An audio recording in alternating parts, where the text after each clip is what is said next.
there's at least 100 members of your House and probably 20 members of your Senate who would not pass a basic security test to clean the toilets at any military base in your country. And neither would your president. Could that be an issue? Yeah. Do you think the Russians would tolerate 100 pro-Americans in their Duma? Or the Cubans would tolerate 100 pro-Americans in their parliament? That's what you're doing, folks, right now, and you're electing them. Right now. I profile 51 of them in the 51 members of the House in my book, and 14 of your senators who shouldn't be there. But I don't want to depress you folks with any of that. or bring you down in any way. Look, this is how I see it. If I thought there was no hope for America, I'd be back in my beautiful New Zealand right now, building bunkers and stocking up on baked beans.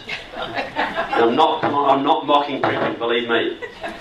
But look, this is how it is. In 2008, the left thought they had a slam dunk. They had the House, the Senate, and their man in the White House. All their ducks were finally in a row, and the agenda was written out. They were going to steamroll Middle America out of existence once and for all. They were going to take out the great Satan, folks. 40 years of hard work was coming to fruition. They were going to take you down. But in 2009 and 2010, something miraculous happened. You guys should know what it is.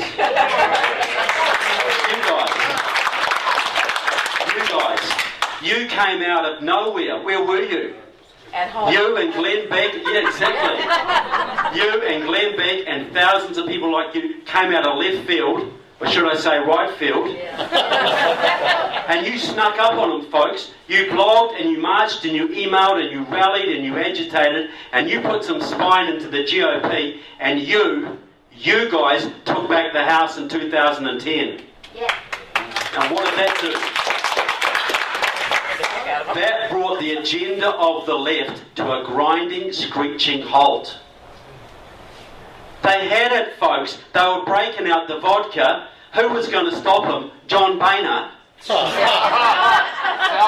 Who was going to stop them? No one. And you snuck up on them and took it off them. And some of you wonder why they hate you. Why they call you dirty names. They hate you because you stopped them, folks. You saved your country. Because you imagine, had you not done that, the whole agenda of the left would be in now. Obamacare would be locked in. The 8 million illegals would be voting in 2014. Cap and trade, card check, the whole lot would be in now. And where would you be then, people? Where would you be? Now, you also did something very important, because you kick-started the second American Revolution. I've been to 31 of the 57 states, folks.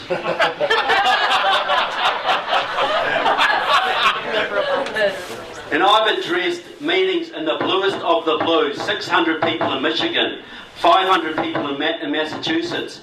You get out of the big cities, folks, there are hundreds of thousands of people who understand the Constitution, understand the Bill of Rights, understand the separation of powers, and want to fight for it. There's hundreds of thousands of people just like you. There's more people like you than there have ever been since the first American Revolution.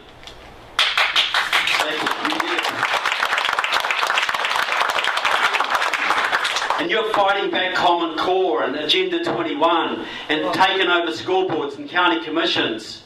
You're putting spine into the GOP all over the country. Look at what you've done to state legislatures. Michigan's a right-to-work state, folks. You will be too soon.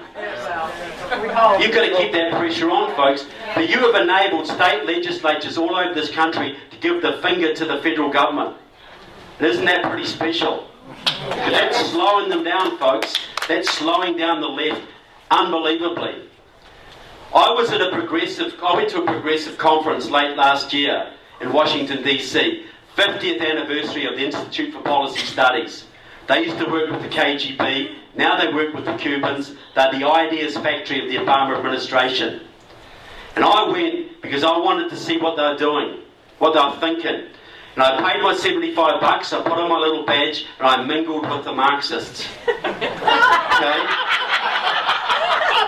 And I'll tell you what, folks, I got bored. Because you know what they talked about all day? Nothing but this all day. You folk. Tea party this, tea party that. They took the state legislature office. They've taken over the scoreboards, the county commissions. They've done undone 40 years of work. We've got to stop them. The tea party is the problem. Nothing but the tea party all bloody day.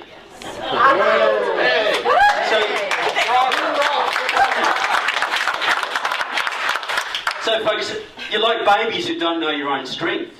They can't pin us down. They can't, because you're so diverse, you know.